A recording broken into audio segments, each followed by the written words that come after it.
pessoal, um outro assunto que preocupa agora no verão, temporada, época de calor, esse calorão que a gente tem passado aí, lesões nos pés e nos tornozelos, algo que muitas vezes pode passar batido, mas a gente só percebe quando acontece, né? Por isso agora a gente fala ao vivo com o ortopedista Dr. Mário Kuhn Adames, que explica aí pra gente quais são as lesões mais comuns. Boa tarde, doutor.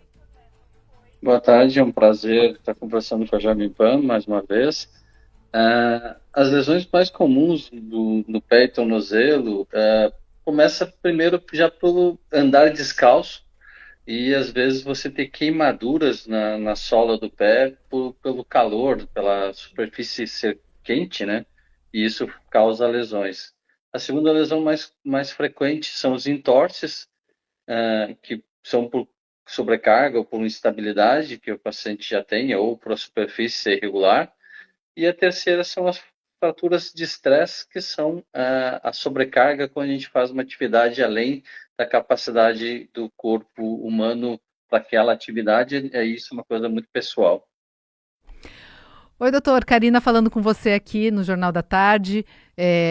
Dúvidas que ficam também com relação a quem agora aproveita aí essa época de verão e vai começar a praticar exercício físico, né? Muita gente quer aproveitar e fazer esse exercício físico na beira da praia, na areia, e talvez aí esse pé, esse tornozelo não esteja tão preparado para esse impacto, né, doutor?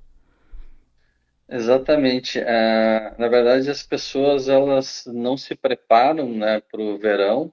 E aí elas querem a saúde, o corpo malhado, né, sarado, como se fala, e isso às vezes leva a alguma sobrecarga, principalmente nos pés, pela atividade excessiva e pela falta de condicionamento que essa pessoa tem para aquela atividade que ele quer fazer. Então, antes de fazer qualquer atividade física, tem que fazer um condicionamento, ou ter um professor de educação física, ou ter um conhecimento para fazer aquela atividade e respeitar a capacidade que o corpo tem para cada atividade que ele quer fazer. O calçado também faz bastante diferença, independente do terreno, se está na areia ou no asfalto, de fato faz diferença? O sapato, o tênis, vamos falar assim, ele é um amortecedor, ele é uma interface entre a pisada, o toque do pé ao solo, e isso faz com que ele absorva os impactos e as sobrecargas.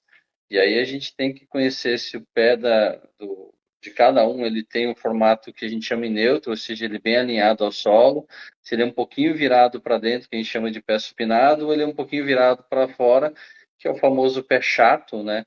Que ele sobrecarrega mais a borda medial. Então, cada tipo de pele vai ter uma sobrecarga em uma determinada área do pé, e isso precisa ser bem avaliado antes de eu fazer algum trabalho sob estresse ou sob impacto em cima desse pé.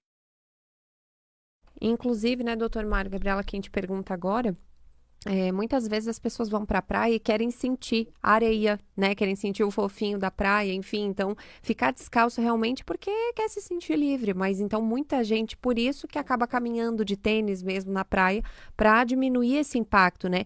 E aí a gente tem alguns alongamentos que podem ser feitos em casa, por exemplo, antes de você fazer uma caminhada ou algum esporte de impacto. Exato. O caminhar de pé descalço, ele é como a gente diz, ele é um energizante, né? Ele te tira energias ruins, ele descarrega ah, ah, energia que você está sobrecarregando sobre o corpo, mas ele não protege o pé de sobrecarga. Então, e exatamente o que você falou, unir o alongamento, fazer um bom alongamento de toda a musculatura, principalmente o que a gente chama de cadeia posterior, que é atrás da perna, da coxa e da coluna, e usar um tênis, isso vai diminuir a sobrecarga sobre o pé, e daí, diminuindo a sobrecarga sobre pés, diminua a sobrecarga sobre o joelho e diminua a sobrecarga sobre o quadril. Consequentemente, eu consigo caminhar de forma melhor e não machucar a minha coluna. Então, tudo isso tem um ciclo, né? São cadeias que vão descarregando esse apoio, essa carga em cima do pé e em todo o corpo, e isso que vai causando dores no pé e em outras regiões também. Dores essas que podem causar essas lesões, e essas lesões, se não tratadas, podem resultar em algo mais grave, doutor? Sim, a gente tem que pensar assim. Eu sempre gosto de fazer comparações. Eu sou como homem, a gente mexe com carro, então o carro a gente compra novo e a gente usa e ele vai desgastando as peças. O corpo humano também funciona mais ou menos dessa forma. Então a gente vai usando e aí a gente usa de forma errada. Há lesões no corpo. E aí, se eu faço uma atividade muito forçada no verão, já numa região que eu já tenho alguma lesão, eu vou causar uma lesão maior, ou eu posso iniciar uma lesão que pode no futuro se tornar um pouquinho mais grave. Então, entender bem o seu corpo, entender como é que é o alinhamento dos seus membros inferiores, ter noção que eu preciso ter uma interface para absorver isso, isso pode prevenir, por exemplo, eu ter uma artrose futura num quadril, por causa que eu consigo fazer um bom rolamento, ou seja, apoio do calcanhar, jogar o peso para frente sem claudicar durante a marcha, sem mancar, né, que seria a claudicação. Em relação a essas dicas, né? Porque fala muito dessas lesões no calor.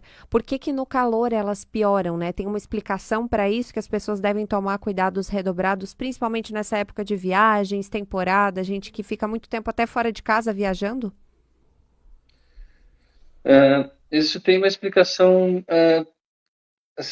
lógica, porque teoricamente no calor, você transpira mais, transpirando mais, a tua parte renal diminui a função, diminuindo a função renal, eu diminuo a metabolização da minha musculatura.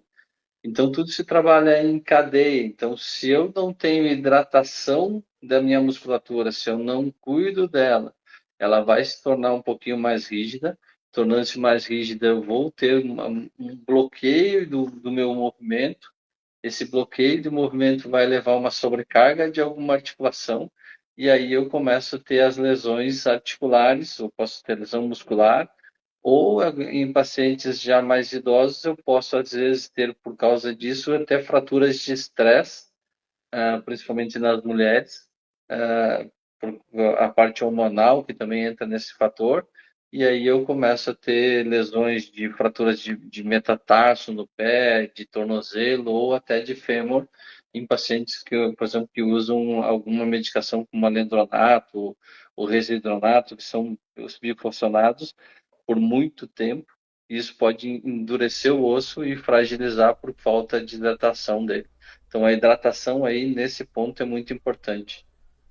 Tá certo. Nós agradecemos o Dr. Mário Adames, que é médico ortopedista e trouxe todas essas dicas valiosas aqui pra gente, principalmente agora nessa época de calor, em que as lesões podem aumentar. Obrigada.